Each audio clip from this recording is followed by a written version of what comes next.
Hi, my name is Jennifer A.G. Late. Normally, when there are videos of me online that I have done myself, um, they are for the Pilgrimage Incorporated, an online spiritual formation ministry that I do. But this is for my author page. This week is Holy Week, and it's also the week that we're celebrating the first anniversary of the publication of my book, Follower: How Getting Close to Jesus Brings You to Yourself. And so, as a celebration and also a celebration of Holy Week, celebration of both the book and Holy Week, I am going to be reading a chapter a day for the week. Not sure, never done a live on Facebook before, not sure how it's going to go. Might just record videos after. we'll see how this one goes. Anyway, here is the first chapter of Follower: How Getting Close to Jesus Brings You to Yourself. Chapter 1: A New Job and a New Name. John 1, 35 to 42, Luke 5, 1 to 11, Matthew 4, 18 to 20. I really thought I knew the disciple formerly known as Simon. If you're at all familiar with the New Testament, you probably think you do too. The man is chronically impulsive, almost terminally foot and mouth, earnest and emotional. I even wrote him that way in a novel. The novel is called Favored One. It's about Mary. You should get that one too. But that was before I climbed into his story. Maybe you and I weren't wrong exactly in our previous impressions, but getting to know a disciple through paying attention, not to application points or tiny episodes, but to his own entire story, showed me that this disciple was much deeper and more complex than I first thought. Through immersing myself in the details of the biblical text and following Simon's own journey, what I found was a human being who discovered both God and himself through the person of Jesus. That discovery, in turn, helped me find more of God and myself. I have a hunch it could do the same for you. Certainly, Jesus' teachings helped Simon make sense of everything he was experiencing once he gave up fishing to follow a rabbi. But it was the story that changed him. I mean, the story he was living by being with Jesus, watching Jesus, interacting with Jesus, being loved by Jesus, and learning to love Jesus. Stories are, after all, how we humans learn best. Maybe that's because stories are who we are. It seems a little weird that many, if not most, Western Christians come to our holy book, the Bible, as a book of almost anything else but stories by which to be changed. Most of the Bible is not rules and teaching, at least not in the way we usually understand those terms. It's also not a science book, even though it describes, admittedly quite differently, some things that science also describes. It's not a psychology book, even though we can see human psychology in play all the way from Genesis to Revelation. It's not a history book, even though it is full of people who really lived and breathed and did crazy stuff, sometimes opposing the will of God, and sometimes by the power of God. It's also not an instruction manual, even though both the Old and New Testaments contain sets of instructions. Most of all, the Bible is a storybook. Let me explain. When many people hear or say the word story, they think fiction or not true or even lie. But that's not what story in its truest sense means. Some stories are fiction, some are nonfiction. Both kinds can be a way of telling the truth. They just tell it differently than, say, science or psychology or history or rules do. The Bible's stories all tell the truth, but they're still stories. That is, they are narratives with vibrant characters, discernible plot lines, conflicts, climaxes, all of the elements of a good story. Some people, including the author of this book, would argue that the entire Bible itself is really one big story that is still being told. Depending on who you ask or which internet search links you click, only about 10% of our Bible could really be considered a rule book, but much teaching in many churches, as well as many Bible study materials, focuses on that 10%. If that's the kind of church we're in or the background we come from, when we try to engage the stories, we are usually still thinking in terms of the 10%. And so we wrestle principles out of the stories or poetry to apply to our lives. This can be easier to do with some of the stories than others, and while looking for applications is not a terrible exercise, what if the stories are primarily there for another reason? What if they mean to introduce us to people like us and show what happens when those people do, or don't, merge their stories with God's? What if the stories are an invitation for us to do the same thing, and in the process, to be changed? What if the story God hopes for us is not for us to fill our heads with information or systematically check off a list of rules, but for us to encounter Jesus, the Word of God, who is telling and inhabiting the story? My prayer for this book is that by the end of it, even though we won't cover every anecdote in the Bible about the disciple formerly known as Simon, we will feel like we've gotten a better sense of who he was. Even more importantly, though, I hope as we observe his experiences with Jesus, we will experience Jesus ourselves. We might not learn any new principles or easily stated applications, but I pray by the end of this book, we will all have learned Jesus in our souls a little bit more. Now, let me tell you a story. Simon is the responsible one. He is a family man with a fishing business to manage. His brother Andrew works with him sometimes. Andrew, clearly younger, doesn't feel the same responsibilities. He and his buddy John, also a younger brother in a fishing family, are spending more and more time running after some crazy prophet preacher guy, John the Baptizer. Simon doesn't have time for that. He stays with the boats and the nets.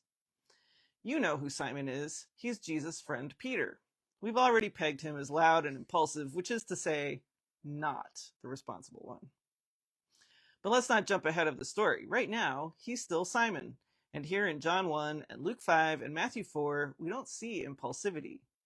It's Andrew, Simon's brother, who's gallivanting after a religious guru. In all three gospel takes on this story of Simon meeting and coming to follow Jesus, Simon is working. Besides his younger brother, he has a wife. Her mother lives with them. We don't know if he and his wife have kids, but he has a decent-sized, if simple, house for a fisherman in Capernaum. He's got to keep food on the table. That's why it's Andrew who makes the introduction. Andrew and John have been following and learning from John the Baptizer for a while, so when one day the baptizer points at a passerby and says, "Look, the Lamb of God," John 1:36, they evidently know who he's talking about, maybe because they heard him say it yesterday. In any case, they stop following the baptizer around and start following God's Lamb instead. "Rabbi," they say to the man who John the Baptizer has pointed out once he turns around and notices them, "where are you staying?" Chapter 1, verse 38. To a person like me who, for better or worse, comes from the dominant culture in the United States of America, this is a bizarre introduction. No sharing of names as in, "Hi, I'm Andrew, this is John," not even, "Our former rabbi says you're the Lamb of God who takes away the sin of the world. So can we follow you instead?"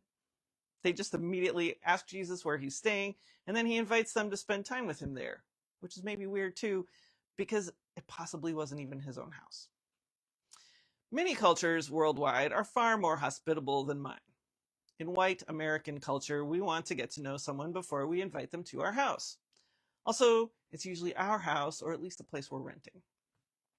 When I lived and worked among immigrants and refugees in England, however, I became quite adept at inviting myself over to my friend's house who had moved there from the opposite side of the globe. In this story, Andrew and John invite themselves over to where Jesus is staying. To be fair, Jesus himself kicks off the interaction. "What do you want?" he asks when he notices them following him. What they want, evidently, is to know him. We get to know each other best by entering each other's stories. And what better way to do that than to see where a person lives? We're not told what these three talk about, but by the time they leave, in the span of only one afternoon, they have realized that Jesus is more than just another religious teacher, even more than their beloved baptizer. "We have found the Messiah," John 1:41. Andrew crows to his brother when he gets home. Then, regardless of what Simon may have thought of it, he allows Andrew to drag him to Jesus. Jesus takes one look at Simon and immediately renames him. "You are Simon, son of John. You will be called Cephas," which, when translated, is Peter.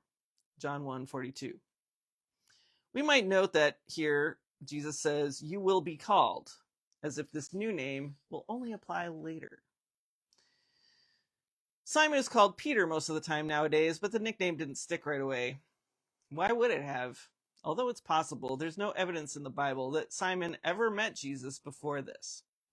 The fact that Andrew has to introduce them, and that John the Gospel writer tells us that Jesus just looks at Simon and renames him, hints at this possibility. And yet here's this supposed Messiah giving Simon a nickname at first sight. It's even kind of an affectionate nickname, the kind you give someone after you've known them well and for a while. The kind that both affirms some quality about them and knocks the bearer down a peg or two. We've been told that Peter means rock, but it's both arguable and, based on the other nicknames Jesus gives people, likely that the kind of rock Peter refers to isn't bold or strong and maybe pretentious, like, say, Dwayne "The Rock" Johnson. Peter's name still resonates strength, but implies a smaller stone, maybe something more like pebble or rocky. I think if I were Peter, the nickname would have felt random to me. Simon's a fisherman. He has nothing to do with pebbles, stones, rocks, boulders. There's a chance Jesus does, though. It turns out the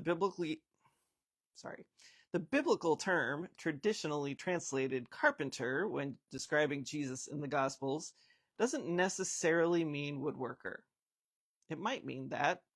It might mean handyman, or it might simply imply he was a stonecutter or a stonemason or maybe some other type of skilled craftsman. Simon Peter doesn't know it yet, but his soul, which has just been named Rocky, is about to be shaped in the hands of a skilled artisan. Now Simon and Jesus have met, but Simon, it appears, goes back to his boats and his nets and his family. He keeps working at his trade. He doesn't plan to traipse after this rabbi as his brother seems to want him to. Simon hasn't spent enough time with Jesus yet to know one way or another if this is the Messiah. Let Andrew go if he wants. Simon has responsibilities. On the other hand, the rabbi has moved into the neighborhood, and he seems like a good man, even if he is a little free with the nicknames. Simon doesn't mind letting this Jesus get into his boat to do his teaching. It doesn't hurt to help a rabbi in small ways. Sound travels better over water, and with the rabbi in the boat, the crowd of people gathering on the beach can't get too close and be distracting to the rabbi or accidentally push him into the lake. This morning, though, Simon is wrapping up a long night of fishing, or rather trying to fish. He's caught nothing. Rabbi Jesus is teaching from the moored boat, and Simon is cleaning the nets, but not really paying attention. That's another reason we learn better from stories than lectures. Unless people have a personal experience to attach the teaching to, many find lectures boring. And they won't remember the point. Simon is tuning the teaching out. To this day, we do not know specifically what Jesus said from the boat that day. But he is about to give Simon a story, a personal experience. He wraps up his talk right around the time Simon's ready to pack everything in and get some rest. But he doesn't get out of the boat. He turns to Simon. "Put out into deep water and let down the nets for a catch," he says. Luke 5, verse 4. Have you ever had someone who doesn't know your job try to tell you how to do your job? If you have, you might know that Simon, this guy who we tend to think was such a loudmouth, is pretty restrained in this case. He doesn't say, "Jesus, you're not a fisherman.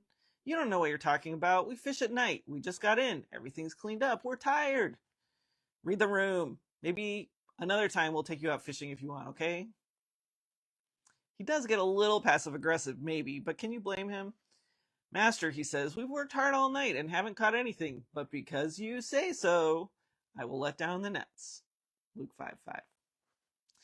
And then the professional fisherman, who knew from having apprenticed with others and from his own personal experience that if they hadn't caught any fish last night, they weren't going to catch any this morning, gets schooled by a craftsman rabbi.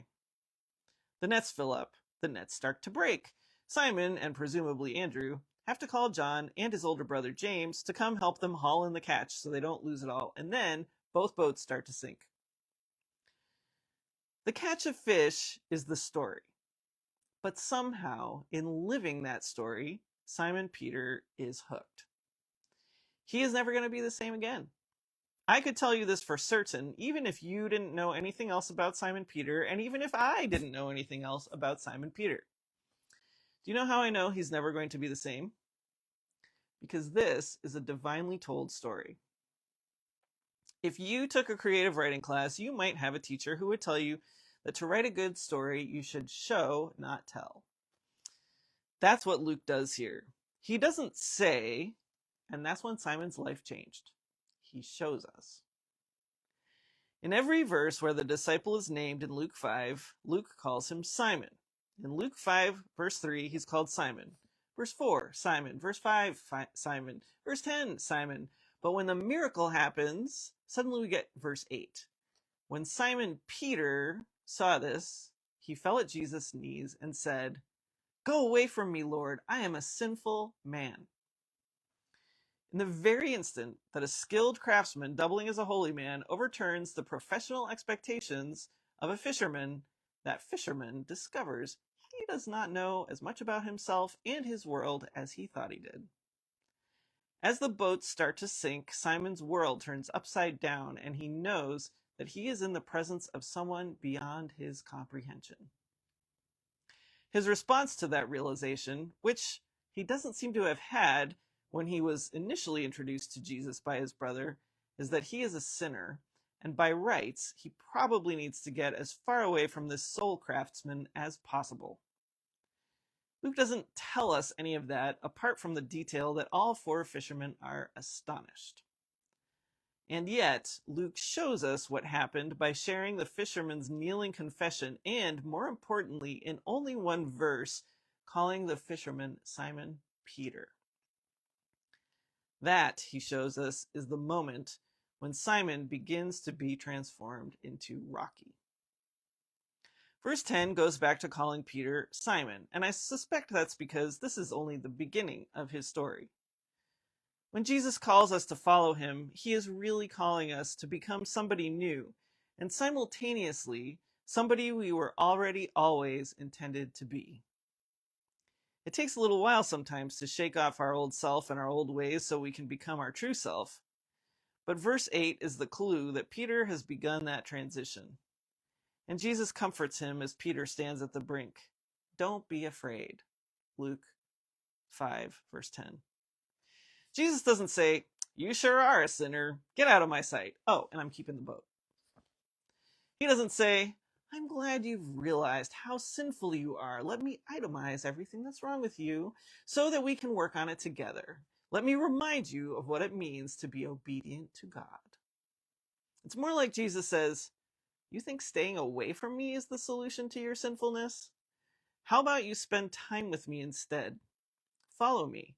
I have a job for you to do.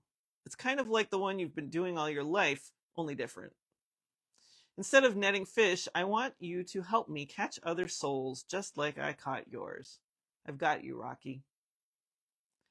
Then Jesus said to Simon, "Don't be afraid. From now on, you will fish for people." So they, all four of those guys, according to Matthew, pulled their boats up on shore for the second time that morning, left everything, and followed him. Luke 5, 10 through 11. The end. Just kidding. This is only the beginning. For Peter, and maybe for us too.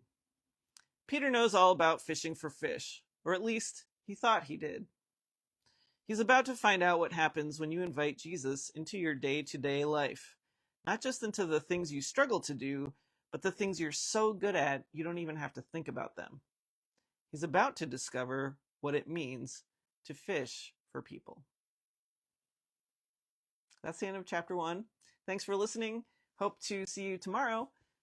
Check the comments. I'm going to put the end of the chapter's little spiritual practice exercise that you can try in the comments if you'd like it. Thank you. See you later.